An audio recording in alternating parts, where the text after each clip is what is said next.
speak for a few moments, and thank you to the board for giving me your time and to yourselves. The reason I've just come to speak for a few moments is because I knew this gentleman, Mr. Dr. Vampati, was going to speak about cancer, so I thought I'd give you a little bit of my experience with it as well from a yoga perspective. My name is Neil Patel. I've been teaching yoga for 27 years in the United Kingdom. 18 years ago I was diagnosed with cancer and I was given 1 year to live.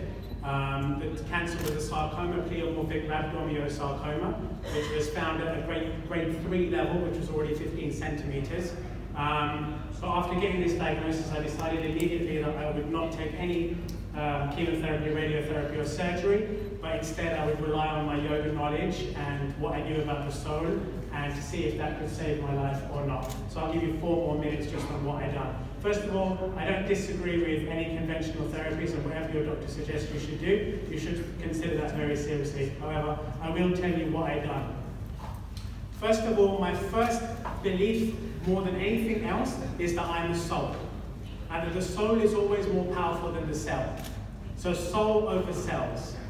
So I thought to myself, what is it, why have I got, at 27 years old, why have I got cancer that they're telling me I've only got 1 year to live? There must be something going on in the psychology of my being. My soul might not be happy. So I'm not as intelligent as these gentlemen here. I'm not an academic, I didn't make it to university, but I have instinct and I have faith. And I thought, let me make myself as happy as I can be and see if I can kill the cancer. See if I can stop the cancer just by making myself happy. This was a very simple thought I had. So I thought, maybe something in my mind needs to change. So I split my brain up into 31 sections, different things like friends, change, wisdom, strength, character, happiness, God, all the different things we think about day to day, and I rewrote the blueprint of my consciousness. So I wrote a little book, and I changed the way I thought on all of these different subjects. And what I believed would happen, if I changed the way my mind was working, my mind would talk to my nervous system, and my nervous system would talk to my cells, and then hopefully the cancer would stop. Because I believed I gave myself cancer.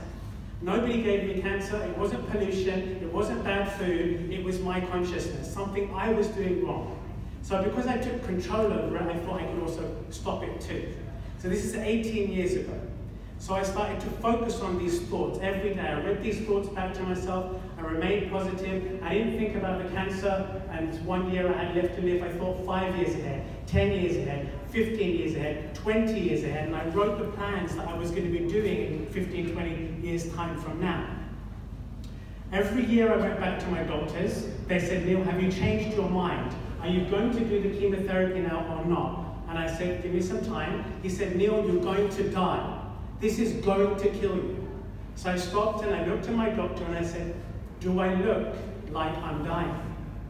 5 years went, 6 years went, 7. They're trying to convince me to take my leg off. The tumor now is 20 centimeters big. 1 kilogram of cancerous liquid. And they're saying to me, Neil, this is going to kill you. And I said, give me time, give me time. After 17 years, I walked into the doctor's office and he said, you're still here, huh? I said, yeah, I'm still here. He said, he called all the other nurses, all the team into the office, and he said, I'm going to ask you for the first time, what are you doing?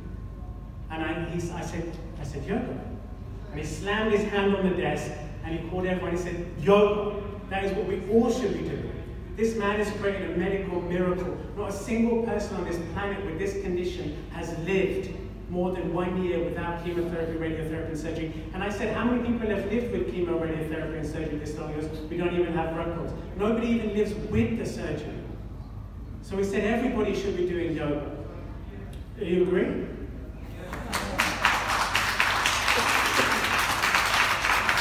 Now, just a couple more minutes.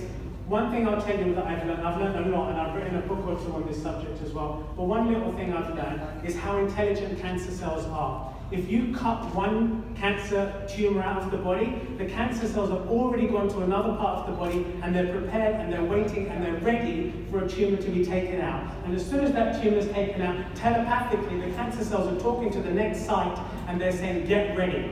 And then the surgeon goes to that site, and from that second site, they've gone to a third area, and they're waiting for the second site to get cut, and they're telling them already, you wait, second site cut, make the third site. Every time they do that, the doctor gives them more chemotherapy, makes more surgical interventions. The immune system gets lower and lower and lower and lower every time. Next thing, morphine, 5 years dead. And everyone's making money along the way, by the way. This is what's happening in our system. Now, you lot know yoga. And I'm a yoga teacher, 27 years. I'm practicing what I preach, but I put my money where my mouth is. I've taken no drugs for cancer. My cancer in my body is still there in my leg. Now it's 24 centimeters. And it doesn't touch me. It's not a tiger, it's a pussycat on my lap. I go to my doctors, I show it every time. I say, here's the tumor. What is it going to do to me? And now they say to me, nothing, Mr. Patel. It won't touch you. That's it.